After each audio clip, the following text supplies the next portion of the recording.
আসসালামু আলাইকুম। সোনিস কিচেনে সবাইকে স্বাগতম জানাচ্ছি বড় ছোট সকলেরই খুবই পছন্দের একটি মিষ্টির রেসিপি দেখার জন্য। যাদের বাসায় হুটহাট করে মেহমান চলে আসে আর ঘরে উপস্থিত কোনো রকম মিষ্টি থাকে না, তাদের জন্য কিন্তু এই রেসিপিটি খুবই হেল্পফুল হবে। আর আমাদের আজকের রেসিপি হলো গুঁড়ো দুধের সন্দেশ। আর ঘরে থাকা অল্প উপকরণ দিয়ে মাত্র 10 মিনিটে তৈরি করে নিতে পারেন অসম্ভব মজাদার এই সন্দেশ রেসিপিটি। আর আপনি যদি আমার চ্যানেলে নতুন দর্শক হয়ে থাকুন তাহলে আমার চ্যানেলটি সাবস্ক্রাইব করে নিন এরকম আরো নিত্য নতুন রেসিপি দেখার জন্য। তো ভিউয়ার্স, বেশি কথা না বাড়িয়ে চলুন চলে যাচ্ছি আমরা সন্দেশ তৈরির মূল রেসিপিতে।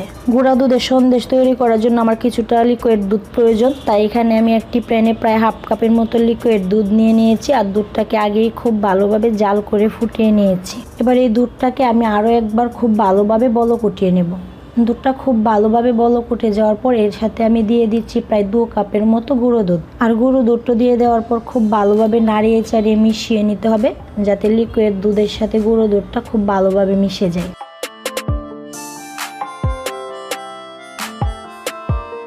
আর সন্দেশে খুব সুন্দর একটা ফ্লেভারের জন্য এর সাথে দিয়ে দিচ্ছি আমি 1 চিমটি পরিমাণ এলাচের গুঁড়ো। আপনারা চাইলে কিন্তু এখানে এলাচের গুঁড়োর পরিবর্তে কেওড়া জল অথবা গোলাপ জল ব্যবহার করতে পারেন। এলাচের গুঁড়োটা দিয়ে দেওয়ার পর আবারও খুব ভালোভাবে নাড়িয়ে চাড়িয়ে মিশিয়ে নিতে হবে, যাতে এলাচের গুঁড়োর ফ্লেভারটা খুব ভালোভাবে পুরোটা সন্দেশের ডোতে মিশে যায়। সন্দেশের শাহি ফ্লেভারের জন্য দিয়ে দিচ্ছি 1 টেবিল চামচ ঘি। গুঁড়ো দুধটা খুব ভালোভাবে নাড়িয়ে চেড়ে 2-3 মিনিট রান্না করে নেওয়ার পর এর সাথে আমি দিয়ে দিচ্ছি পরিমাণ মতো চিনি। চিনিটা কিন্তু পুরোপুরি নির্ভর করছে যে আপনারা সন্দেশটা কীরকম মিষ্টি খেতে পছন্দ করেন। আর আমার মনে হয় সন্দেশ একটু মিষ্টি হলে ভালো হয়, তাই আমি এখানে প্রায় হাফ কাপের মতো চিনি দিয়ে দিয়েছি। চিনিটা দিয়ে দেওয়ার পর আবারও খুব ভালোভাবে নাড়িয়ে চাড়িয়ে মিশিয়ে নিতে হবে। আর চিনি দেওয়ার পর কিন্তু এমনিতেই চিনি থেকে পানি ওঠে, তাই এখানে ঘাবড়ানোর কিছু নেই। আরও কিছুক্ষণ জাল করে নেওয়ার পর কিন্তু সন্দেশের উপযোগী একটা ডো তৈরি হয়ে যাবে।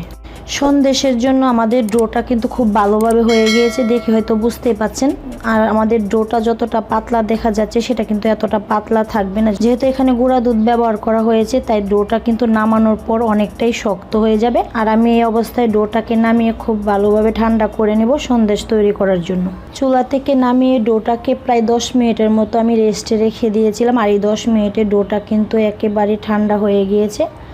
আর ঠান্ডা হয়ে যাওয়ার পর খুব ভালোভাবে মথে নিয়ে সন্দেশ তৈরির উপযোগী করে নিয়েছি। সন্দেশ তৈরির জন্য হাতের তালুতে আমি হালকা করে ঘি নিয়ে নিয়েছি। আর ঘিটা খুব ভালোভাবে মেখে নিয়ে এখান থেকে অল্প অল্প ডো নিয়ে আমি খুব সুন্দরভাবে সন্দেশ তৈরি করে নেব। আর সন্দেশগুলো কিভাবে তৈরি করছি সেটাও আমি আপনাদেরকে দেখিয়ে দিচ্ছি। আপনারা দেখে হয়তো বুঝতেই পারছেন যে আমি সন্দেশগুলো কিভাবে তৈরি করে নিচ্ছি। আপনারা চাইলে কিন্তু আপনাদের পছন্দ মতো যে কোনো শেপেই সন্দেশগুলো তৈরি করে নিতে পারেন। আর এই সন্দেশের সৌন্দর্য বাড়ানোর জন্য আমি এখানে আমার পছন্দ মতো কিশমিশ ব্যবহার করতেছি। আপনারা চাইলে কাজু বাদাম, কাঠবাদাম, পেস্তা বাদাম ব্যবহার করতে পারেন। ঠিক একইভাবে সবগুলো সন্দেশ আমি তৈরি করে নেব।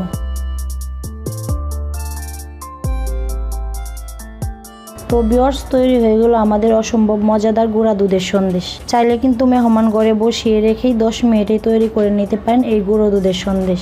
আশা করছি রেসিপিটি আপনাদের খুবই ভালো লেগেছে। আর যদি ভালো লেগে থাকে তাহলে একটি লাইক দিয়ে কমেন্টস করে বন্ধু বান্ধবের সাথে শেয়ার করতে বলবেন না।